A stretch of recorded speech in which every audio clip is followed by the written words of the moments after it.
Okay, let's unpack this. Unless you've truly been living under a digital rock, you've definitely heard the buzz around ChatGPT. It's been answering this mind-boggling range of questions fluently, comprehensively. It makes those old chatbots look almost quaint, right? But there's this fascinating tension right now, isn't there? On one hand, we're all incredibly curious. How powerful is this thing? How close does it really get to human experts? And then on the other side, you've got these growing concerns. Is it generating fake news, helping with plagiarism, maybe even, I don't know, creating some sticky social security issues? So our mission for this deep dive is to get right to the heart of those questions. We're diving into a crucial research paper that directly addresses exactly what ChatGPT can do. And this study, it went big, like really big, not just scratching the surface. They built this massive data set comparing human and ChatGPT responses across all sorts of domains. They ran extensive evaluations, even built systems to try and detect AI-generated stuff. So you're in for some, I think, truly surprising facts and practical insights into, well, AI language and maybe even our own communication.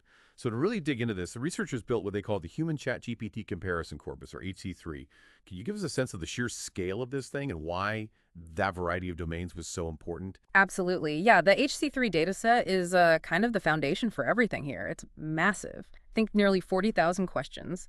And for each one, you have answers from human experts and from ChatGPT. Tens of thousands of answers. What makes it so powerful, though, is the breadth. It's not just, general knowledge. It covers everything from everyday open domain questions to really specialized fields, computer science, finance, medicine, law, psychology. That diversity was critical. It let them see how ChatGPT performs not just overall, but in these very specific, sometimes high-stakes situations. Right. And the initial goal for building this huge resource, this comparison tool, it was pretty ambitious, wasn't it? What were they hoping to evaluate? Exactly. They wanted to rigorously check if ChatGPT could, consistently keep its responses honest, harmless, and helpful, especially when put side by side with human experts. It was a fundamental check, really, asking how reliable, how beneficial is this AI, particularly in sensitive areas. That makes sense. And how did they actually build this data set? I'm curious about the mechanics, like how they got fresh answers from ChatGPT each time. Well, they were meticulous. They sourced questions from various public Q&A datasets, even wiki texts. Then, these questions were fed into ChatGPT, sometimes manually, sometimes with automation tools just for efficiency. But a key detail was refreshing each conversation thread.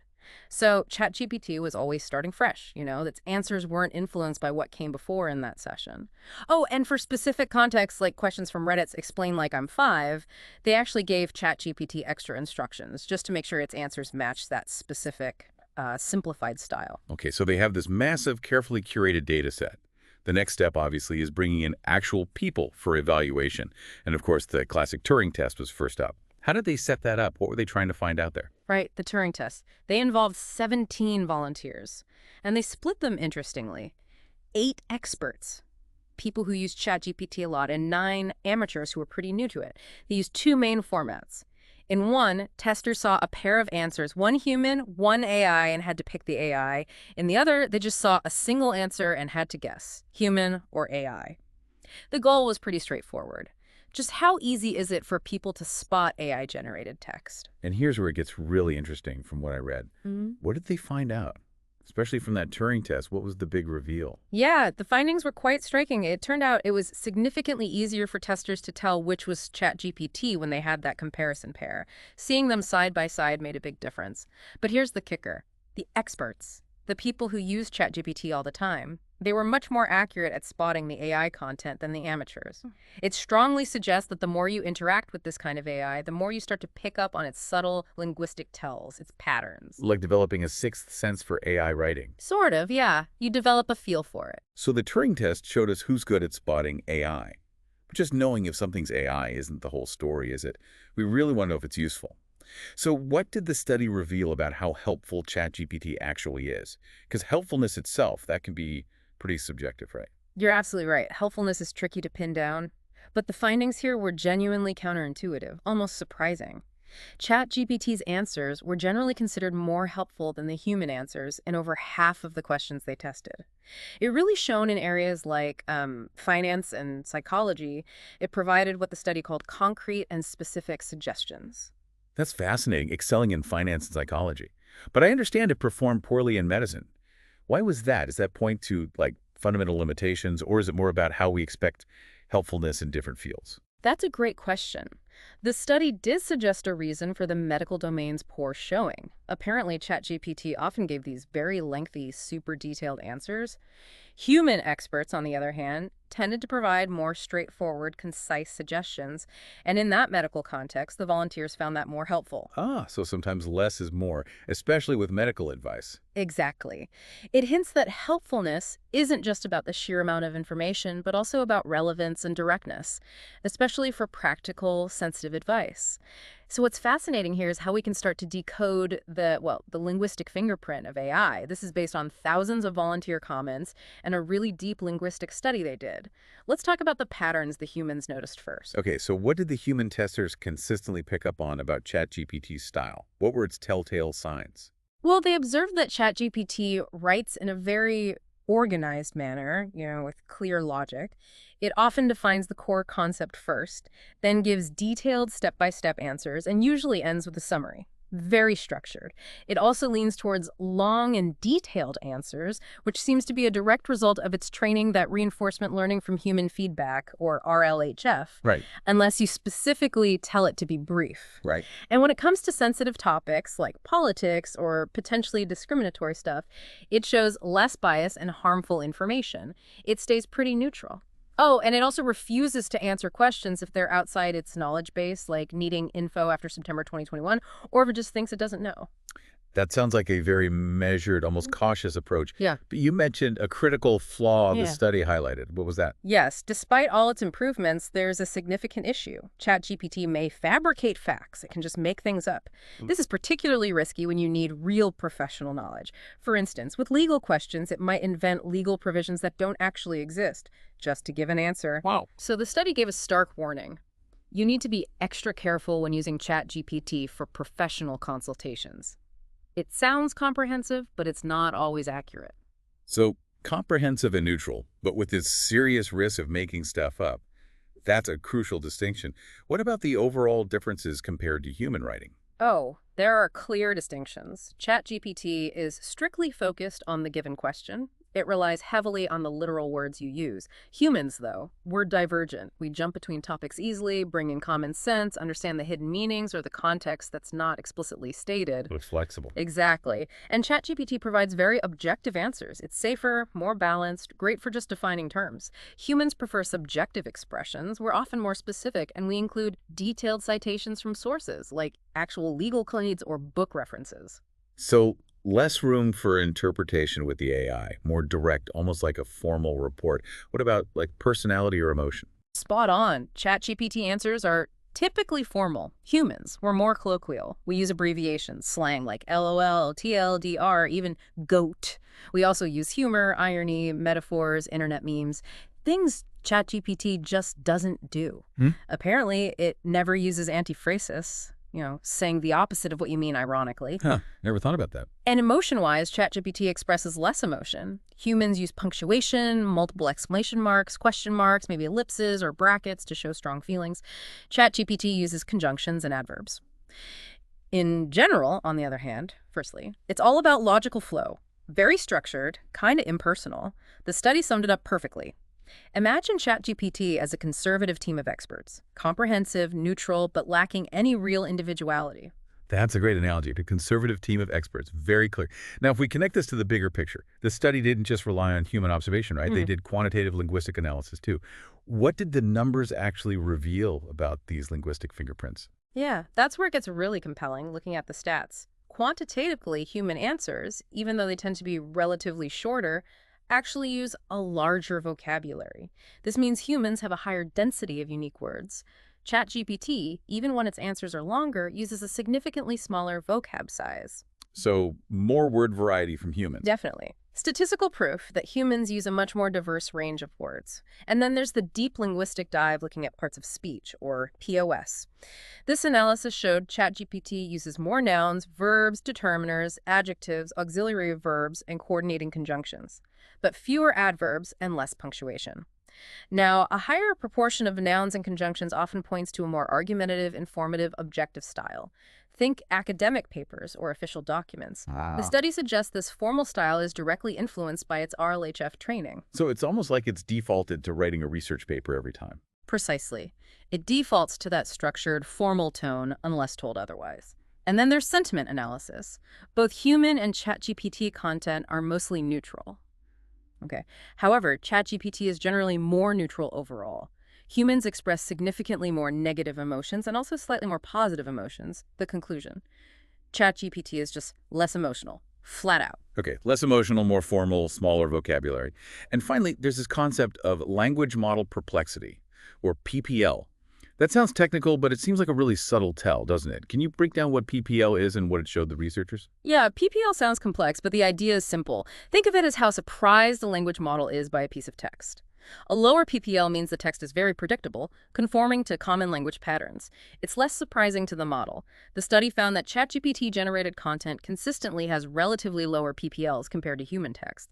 This holds true for whole texts and even single sentences. Why is that?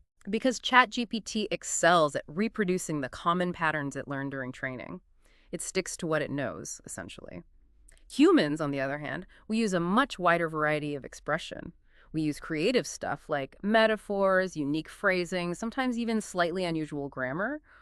All that makes our text less predictable, more surprising to a language model, leading to higher, more varied PPLs. So if I'm understanding this right, lower PPL for AI basically means it's playing it safe, sticking to the linguistic script it knows best, Exactly. while humans are more linguistically adventurous, going off script. That's a great way to put it. AI is predictable. Humans are delightfully unpredictable in comparison. So if I'm trying to spot AI, maybe look for something that feels a bit too perfect, too structured, maybe a little bland. That's a powerful insight.